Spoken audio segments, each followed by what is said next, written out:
Hi, this is Carrie, and welcome to Tandem Talks, a podcast meant to empower you to live your life your way. And I'm Craig. Join us as we go deeper with entrepreneurs and their journey creating success in business and life. Welcome to another episode of Tandem Talks. We are excited to have the one and only Shannon Hughes out of the Bay Area, out in California with us today. And she is an experiential facilitator, which I think is maybe one of the coolest titles ever. She talks about bringing humanity back to the workplace. And we want to dive into that big time. But, by background, she is the owner of Enlivened Studios, where she mentors people and teaches experiential practices to help create continuity and unity in the workplace and help with transformative leadership. So I'm excited. She's an entrepreneur. She helps, people in high level positions as well as business owners. And so we want to take a really deep dive on her journey, but also parallel ways that any of you who are listening that are on your entrepreneurial path can really leverage this whole idea of improvisational mindset, which is kind of new to me. So I'm really excited to learn myself. But Shannon, can you give us a little bit more of your background and how you landed in the business space? Yeah, thank you. That was a beautiful introduction. I appreciate it. So my background, I was in corporate for many, many years in an advertising agency, which anyone who is familiar with how advertising agencies work or agencies in general, it's a lot. It's wearing a lot of different hats and moving, managing clients and operating at a really high caliber and a really high clip. And I did that for a lot of years. And it was in the recruitment space. So it was really in the HR space, working with HR managers and people in marketing to help companies figure out how they wanted to appeal to talent. So how do they brand themselves to talent? So anyway, I did that for a number of years. And in 2017, I had been always client facing. I was a VP of client strategy. And I actually gave my notice. I said, I can't do this anymore. It was far too many hours. And my manager at the time said, well, wait, don't go. We have another position we can offer you. It's part-time and it's a financial operations manager role. And I took it. And I know, Carrie, you and I are just getting to know each other, but it might already be evident I am not a financial operations manager person. You were quick to accept the offer, though. Exactly. I said yes and, right? Which we'll talk about in a second. So I did that. And, it was chasing revenue and going into Salesforce and, hassling my peers to get their forecasts in. And it worked until it didn't. And I said, I worked it out with my husband and I said, I don't think I can do this anymore. And so we put the pieces together. And at the same time, I kind of started to feel this pull to go back to my kind of creative and performative roots, which I'd done all my life growing up. And I started to take improv classes again and in San Francisco. And I immediately saw the ties between what I was learning in improv class to how I can apply some of those concepts to business. And so, it was sort of all these ideas were starting to piece themselves together while I was still employed with this company.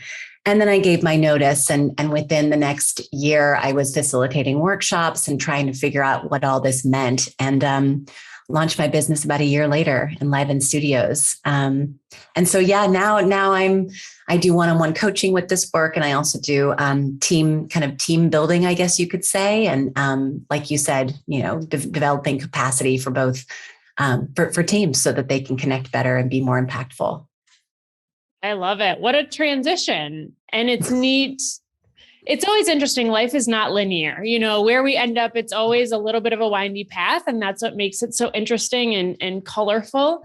So it is fun to hear how you got to maybe your own version of a breaking point and own breakthrough. Can you tell us what improvisational mindset means in entrepreneurship? Because I think that's likely new for most listeners. Yeah. So a lot of people, when they think about improv, they think about improv comedy. Mm-hmm. And yeah, improv can be very comedic and oftentimes it is. And improvisation is an art form on its own without the comedy, right? And there's a number of people also sometimes think that it's unscripted. So there's no structure and there's no format. People just get on stage. They happen to have some gusto and some bravery and courage, and they just make stuff up. But in actuality, improv is highly structured and highly rehearsed. And so there are a number of concepts that performers practice. One of them that most people are familiar with is the concept of yes and, which doesn't always mean agree. Yes actually means to receive and to witness and to accept what's been offered. And then and is to build on that. So you and I may be in a collaborative environment in our team, having a team building meeting, or maybe I'm an entrepreneur and I'm meeting with a potential partner, collaborator, or funder, and someone throws an idea out rather than, and I can yes and that idea, even if I don't agree with it. It's saying, yeah. Okay, I hear you. Great. Okay. Mm-hmm. And building on it from there so that the conversation progresses and we can make something out of nothing, which is what entrepreneurship is all about. And then other times, it sounds like real collaboration. Yes. In its truest form. Is that accurate? Yep. Okay. Yep. Yes, exactly. And when you think about that on a stage, right, two people have to collaborate in order to build something from nothing. And when you take yes and into a collaborative environment, magic can happen. And oftentimes yes and is the one that really resonates when I introduce that to clients. I'll walk them through some exercises to really embody what that feels like. We play with it first in sort of a once upon a time made up story. We do it that way first so people can kind of, oh, this is fun. I get it. And then we put them into a more, okay, well, let's pretend like you're building a new product. Or, okay, it's 5 years from now. What does the company look like? And then having this collaborative experience using yes and to quote unquote play with different ideas. And, a lot of times some bold kind of audacious things come out of it. Some land, some don't. But the idea is to get generative and create together. And other concepts of improv are make your partner look good, right? So how can you spotlight other people in your life, in your work, to lift them up and model yourself that way as being somebody who's human and cares for other people in a really empathetic way. And then there are a number of others around intentional listening, being vulnerable, engaging with one another in a really true way. And that's really when we think about improv, and of course, improv, staying agile, right? And holding on to our stories lightly, because oftentimes we clench our stories and we spent so long creating this PowerPoint deck or this speaking thing was all perfect. I can't quite, what if guess what? Someone might ask you a question that you're just going to have to be in the moment and you're going to have to off script question you didn't plan for, right? Yeah. And that's what life is. So, trying to apply some of that into recognizing that, let's take ourselves a little less seriously and practice that spontaneity that's required to live and be together, It's so hard to teach as someone who is not, this is your bread and butter. So for me, so much of what I do is trying to teach people in the entrepreneurial space, how to share their story, how to be effective in communication. And that is a hard thing. Exactly what you just shared is very hard for certain personality types and temperaments. And I would say generally people, and even myself at 22, I started my own business. And I remember thinking, okay, I can share exactly what my coach told me to say. But if anything outside of that comes up, I'm totally screwed. And that was the intimidating. It's like, I can recite things, of course, like I went to college, I know how to regurgitate information, but to be able to ad lib and pull an audible if something else is necessary to be discovered in a conversation, or exactly go with the flow of human communication, I feel like is so much at the heart of what you shared. So I guess if we dive a little deeper, let's say there's a third person here who's really struggling with that area, because it's a skill that can be developed. What are a couple tips that you could give someone? I think it comes down, from my perspective, to like confidence and like an inner confidence that, hey, I could go off script, or, follow a little windier path in my conversation with somebody. But if someone is a little bit more of a planner or retentive in what they want to cover, being more agile, like how do you do that? Yeah. Well, some of it has to do, if we're talking about speaking or having a presence in a room, in a boardroom, or with, any situation, some of it comes down to the somatic understanding of dropping into your body and breath work, right? So part of it is that. I'm coaching a gentleman right now who we talked a lot about that. And when we first started to engage, the issue and the challenge that he was coming to me with is, I'm going into these, I'm an engineer and I'm being asked to play a sales role, a hybrid engineer sales role. And I've never done this before. How do I go into this room of executives when they're all looking at me to be the expert in the room? I have my deck, I know my thing, and that's what I'm being asked to portray and who to be and what information to deliver. And you're telling me, Shannon, that I have to be agile and hold things lightly. Like, how do you do both of those things? And my answer in that context, in that situation, was get curious, because people love to tell their own stories. And if you can lean in with curiosity and start to, and I don't want to overuse the word human, but humanize the people that are in the room, ask them for their own personal stories. See if you can engage at a level that will take a little bit of the air out of the balloon, because if the balloon continues to have air, what's going to happen, right? And we used this analogy when I was working with this guy was, you've got so much air in this balloon that it's going to pop. So how can you deflate it a little bit? Well, you take a breath, you have a sip of water, you lean in, you ask one of the guys in the room what they did for their weekend, what their story was, where'd they come from? Tell me a little bit about your own background. And authentically, right? So how can we lean in with curiosity in an authentic way? Because we're all just people in a room. We're all just humans, like humaning, doing it for the first time, quite frankly. Yeah, exactly. And, and to ask questions along the way so that it feels like a presentation, quote unquote, or a big speaking engagement. In theater, we talk about the fourth wall.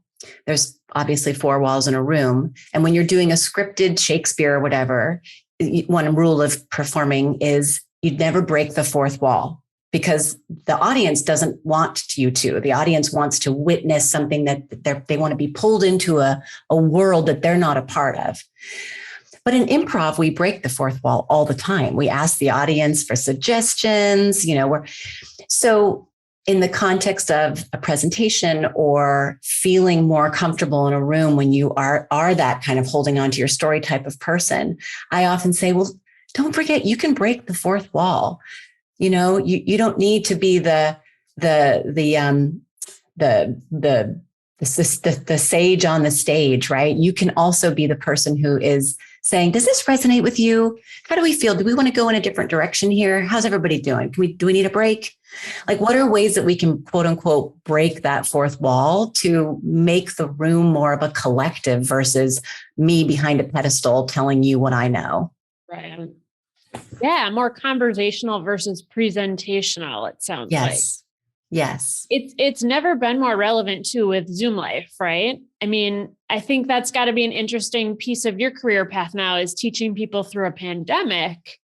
How has that changed? Like, are there any additional tips with living in a virtual world that you think are relevant?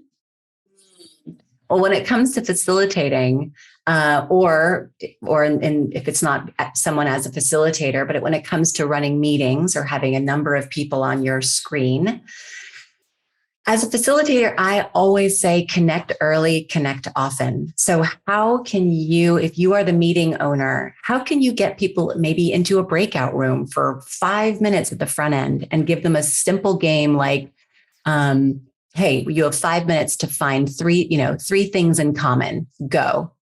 Or 2 truths and a lie. How can you have a little bit of fun at the front end so that people come back and have connected with somebody so that they have a true north they can go back to if they get a little bit, they lose their footing in the meeting. As far as relating to people, especially with eye contact, isn't that hard? Like right now, I'm looking at you and you're looking at me, but what I see of you is that you're looking down and you probably see that I'm looking elsewhere. We're not making eye contact. And, people have tried to do things technologically to fix that. But it's really hard because we've lost that eye to eye contact. So, I think there are still ways to energetically read each other in the room, to read the room and to read each other's energy. And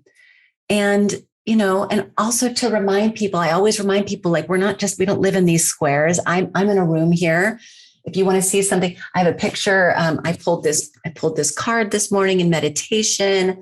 I have a speaker right here that I play my music to show people that we're 3-dimensional, even though we're just looking at each other on a screen. Yep. That's really powerful. Well, and I think it's interesting too, for me being a public speaker for many years at this point, and then doing more virtual, there is an element that I miss of just like more of that live feedback. Not that it can't happen on Zoom, but there's that mentality of most people being on mute. So you do sort of miss that live engagement to some extent. So a lot of the ideas you shared just help pull that out of a meeting or an environment, which I think is powerful. But it is interesting, just the different dynamics in each environment. So I'd love to hear a little bit, on your journey now of building Enlivened Studios, like any entrepreneurial thought process or mindset for someone early in their journey that you think could be helpful, maybe part of the struggle. Like, what was the hardest part for you that first year or two, especially not having any business background up until that point? Yeah. Well, I will tell you at the front end of my answer that it's still a struggle. I mean, this is, and I may or may not be preaching to the choir, Carrie. I know you've been doing this for a while. But, it's, being a solopreneur is kind of an everyday, okay, what's on the table today? What am I going to be able to bring to this work from an energetic capacity perspective, right? And mindset is obviously always front of mind. I would say, though, to answer your question,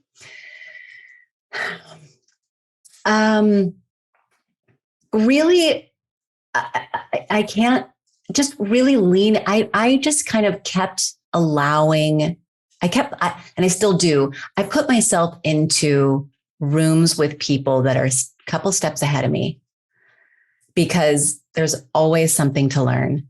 I posted on LinkedIn the other day that I don't believe in the word mastery. And I think the word mastery is a little outdated anyway, considering what's going on with Black Lives Matter and some of those historical context of the word master.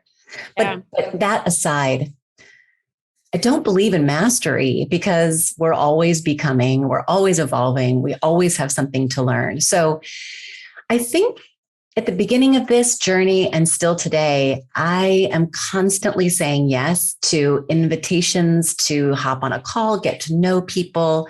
You just never know who is going to be. I see you like nodding your head. Yeah. Who's going to be a door opener or who's just going to be a really good friend who ends up being in your corner. So some of the people that I've said yes to, or that I have reached out to and have supported as well, because there's got to be reciprocity there, have ended up being people that are just either my accountability buddies or my clients, right? So obviously you have to put boundaries around that. Not everybody is looking out for your best interest, but kind of putting your rose-colored glasses on there, being smart about your rose-colored glasses and, leading in to be like, I wonder what might be behind door number 2. Let's go check it out, And it's scary. I'm not saying it's easy. It is scary. And, I think I'm thinking about my 13-year-old son who's, I think about teenagers and how when I was a teenager too, we all walked around thinking the world was looking at us, but the world is only looking at themselves. So it's a reminder that put yourself out there, because more often than not, people are only caring about what they look like, not pointing fingers at what you look like. Mm-hmm. Yeah. Well, there's a lot to double back on that I really appreciated about what you shared, but in so many ways, I think you're hitting on the power of building community, right? And finding people who are further along on the journey. I mean, we preach that, right? We get on a soapbox, no matter what your industry, find people ahead of you that have already created the results and the rewards and really the life you want to build, and work to get in their hip pocket or, emulate them to the extent that you can. And I loved what you talked about. I think you're alluding to networking, right? Getting to know people and building relationships. And I share this a lot. The worst thing that it might happen is you might have a new friend. And that's a pretty good darn worst case scenario, right? Yeah. And like you said, the accountability piece, especially if you're not in an environment where you have a ton of business partners, people need accountability more than they want it. So whatever ways we have to simulate accountability with maybe even running buddies in other industries, or maybe our competitors to some extent, right? I think there's so much collaboration that is truly positive and beneficial. And also, you talked about curiosity earlier, but just having a curiosity as you get to know people is one of the best ways to open doors and be a blessing to other people, and also being open to receive, right? And I know you're a proponent of that. In one of your notes, I know you talked about the balance of business ownership. That's not always easy, but being open to receive also, I think, is a huge part of staying anchored and focusing on our own wellness and our own well-being in the process. Because it's easy. I talk about enjoying the grind. And I think sometimes people equate that to die hard, hustle culture. And it's no, just enjoy the pursuit of what you're doing. And I think part of the joy in being in the pursuit is also being well, right? And taking care of ourselves, but being present for it all. And I'd love to hear how you balance it all. And you said you've got a 13-year-old. Do you have, what else is your family dynamic like? You've probably got a few things going on. Do you have a pet, or I know you like to travel. You've got more things than just being a business owner. So you've got a full life, a full room behind you, and a full life. Yes to all that. I've got a 9-year or almost 10-year-old and a 13-year-old. I'm married. I live in the Bay Area. I'm growing up in the house. I'm raising my family in the house that I grew up in, which is kind of fun little fact. I've got a dog and I have a very, I'm going to say manipulative, but I mean it in a loving way, a manipulative 9-year-old, which is why I have a snake and a guinea pig. So I've got a full house here. And, it's funny that you asked that question. It's very timely, Carrie, because, we have our good days and our bad days. We have our good weeks and our bad weeks. Right. And this week specifically has been a really interesting mindset week for me. It's been one of those roller coaster weeks. Really great Tuesday, really crappy Wednesday. It was just kind of one of those weeks for me. Yeah. So balancing it, I think what you just hit the nail on the head, because when our body, when my body and my mind this week told me not to grind this week, and instead I did it anyway. And that misalignment is real, man. When intuitively that it's time to rest or go for a walk or just knock it off and not do the work for a little bit, but you do it anyway. That can take its toll. And it can feel right in the moment sometimes. No, I'm checking off the boxes. I'm doing all the things. I have these goals and But man, then you go to bed that night, or I can't speak for everyone, but then the night comes and it's just, you kind of have to go, well, what did I do what I was meant to do today? Or did I do what I thought I should do today? And there's a big distinction there. So yeah, it's a practice. It's a practice. And my practice is listening to what I'm supposed to be doing right now and doing that. And recognizing that there is work that needs to be done. And I do need to do business development, and that hustle is there sometimes. But I can't show up authentically to the people that I'm in service of if I'm back here. I'm saying all these things about curiosity and openness, and then I'm like, clutching, gripping, and grinding. So it's a practice to find those balances and to be true to what is here in this moment, and to find that balance. It's it's not easy, and it's totally possible. It's kind of that paradox that way. Yeah. Well, and it's nice to have people modeling that balance, I think, too. But at the end of the day, we do kind of have to trust that inner voice and turn up the volume on a bit, because even if we have good models of it, like, we're still living with ourselves every day. Yeah. Thousands of decisions in a 24-hour period on how we want to spend our time and energy. So I appreciate that in so many ways. And it's interesting because when you start a business, like, life doesn't stop, like the roller coaster doesn't stop. Life keeps going. But that's where I think that intuitive piece of it all is even more important, because you don't have an employer saying you have to do this by this date. It's like every day, like, you're the boss, and that's really hard and really amazing, all in one package deal. So learning how to navigate it does make a difference. So I appreciate you hitting on that. And we've got sort of a fun thing we have added to Tandem Talks. We've called it Deep Thoughts on Tandem Talks. And I have a couple random questions for you. And I know this will not throw you off. You were like born to have these curveballs thrown at you. So this is probably a good little improv exercise to the best of my ability. But what is the best compliment that you have ever received?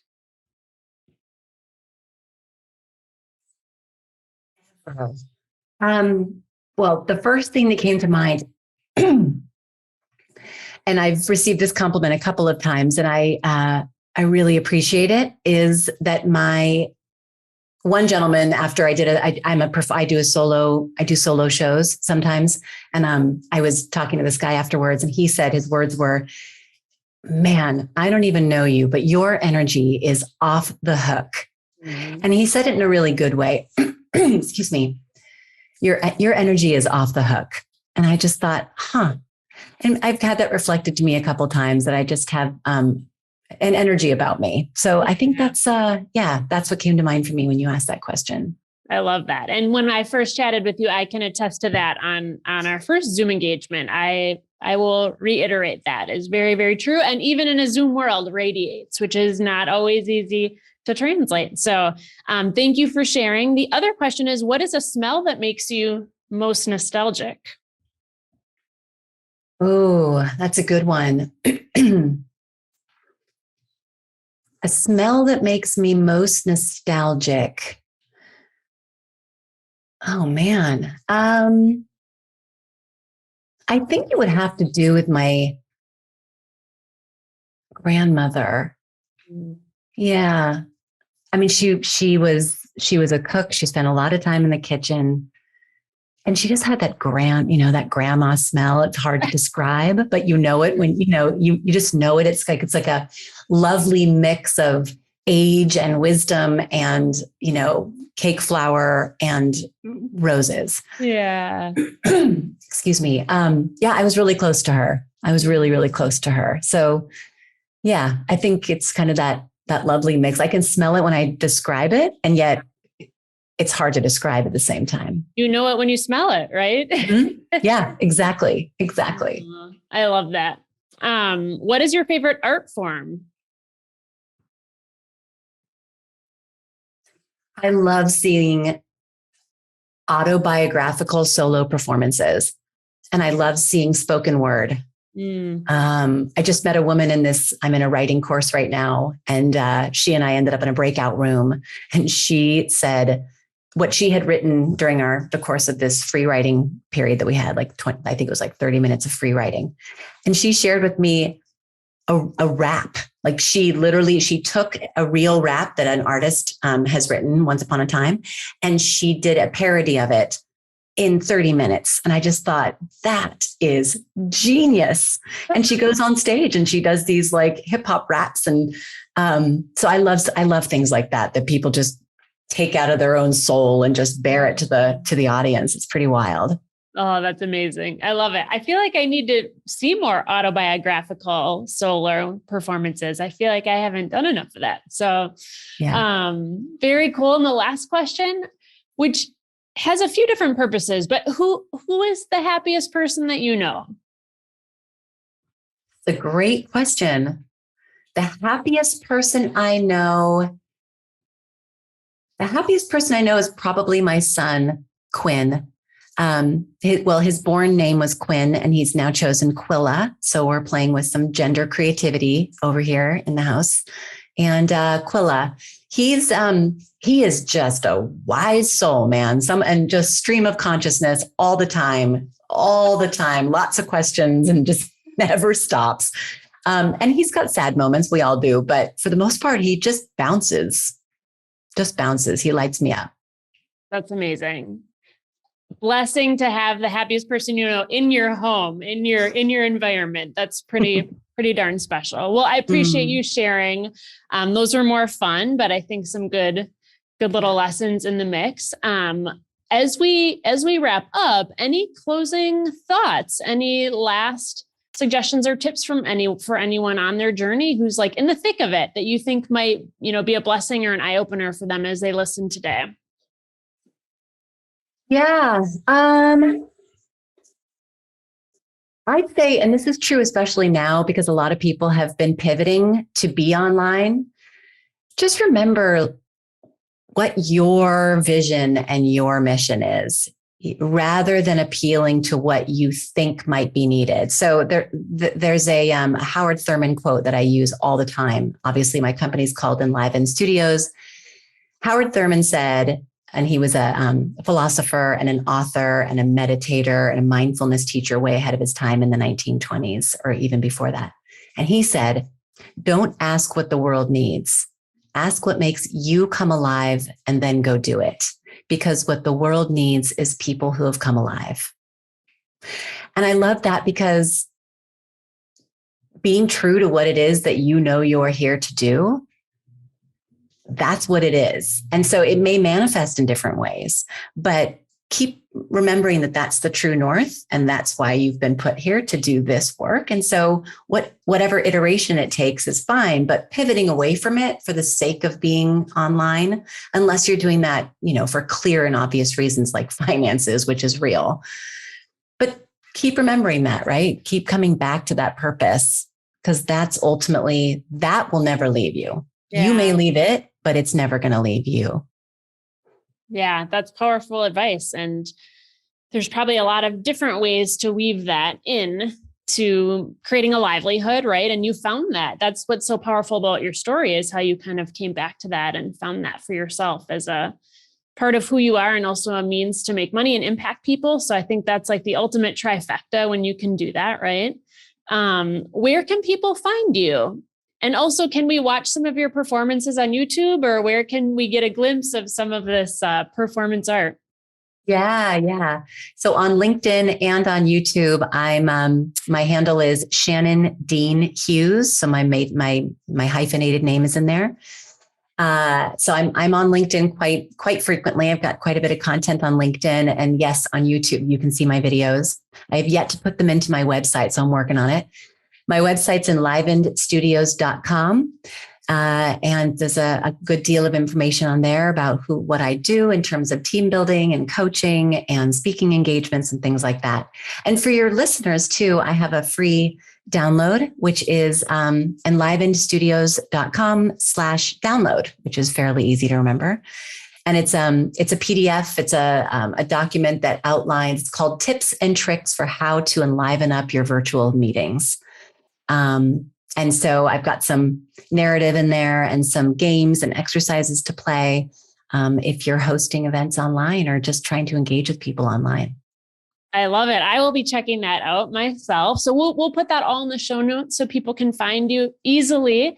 And we just appreciate you being on. And really the focus of our show is how do we keep people focusing on what matters most to them? And also that we hope people enjoy the pursuit and enjoy the grind as they're out doing their work in the world. So thank you, Shannon. I hope you have a good rest of the day. And thank you to the listeners out there. Take care.